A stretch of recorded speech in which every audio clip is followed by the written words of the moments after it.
Okay, dump the ice cubes in here. Okay.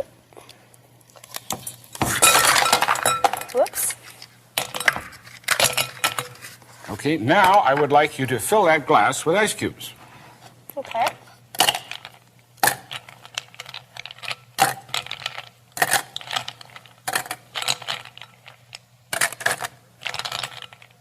Certainly full, right? Yeah. In fact, sticking over the top. Okay, next, I would like you to take these 2 glasses over to the sink and fill them both almost full of water. Then bring it back, okay?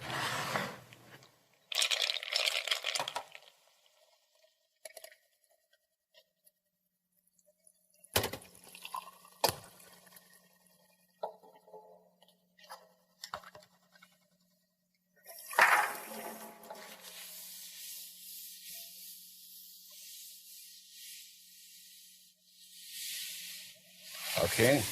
Now you notice I'm wiping off the table so there's not a drop of water on it.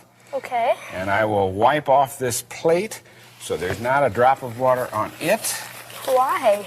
Well, you'll find out in just a moment, because I would like you now to use this long medicine dropper and take water from there and fill it, this glass, so that it's right to the very brim with water. Okay.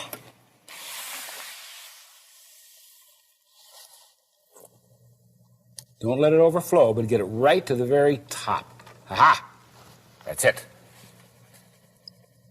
Okay, move these out of the way. Wipe everything up so there's no water anyplace. Now my question is, as the ice melts, will the water overflow over the top of the glass? I think so. Why?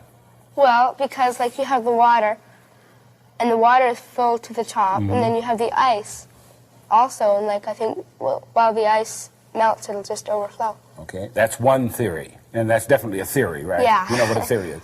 Well, there's another theory, which I would like to advance and see how you like that. As you know, ice expands when it freezes as compared to water. That's why ice floats, right? Yeah. Okay. So therefore, as the ice condenses, in other words, goes back into water, it should take up less space. Therefore, the water level will drop.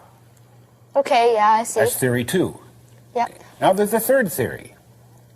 Obviously, the volume of the water is taking into consideration the ice that we've got in there. So as it melts, it's not going to change at all, because the volume has already got that ice floating in it. Okay, I see. That's the third theory. Which one are you going to take? Mine. My theory. The first one? Yeah. That it's going to overflow. Yeah. Okay, now that's why I wanted to wipe up everything so there's no water around any place. We're going to let it sit there very carefully and melt.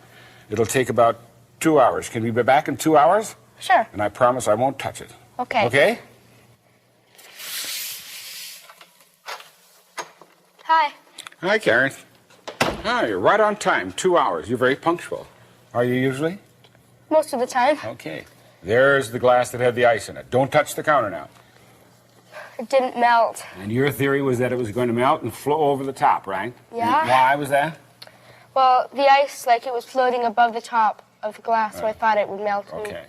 That was Go one over. theory. That was no good. Now, the second theory was that the ice expanded as it would change from water to ice, therefore took up less space, so that as it melted, it would take up less space, so the water level ought to drop. Yeah.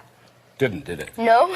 So the third theory, you remember now I told you that as you added water to the ice and you got it all to float, the level of the water took into effect the mass of the ice. Yeah.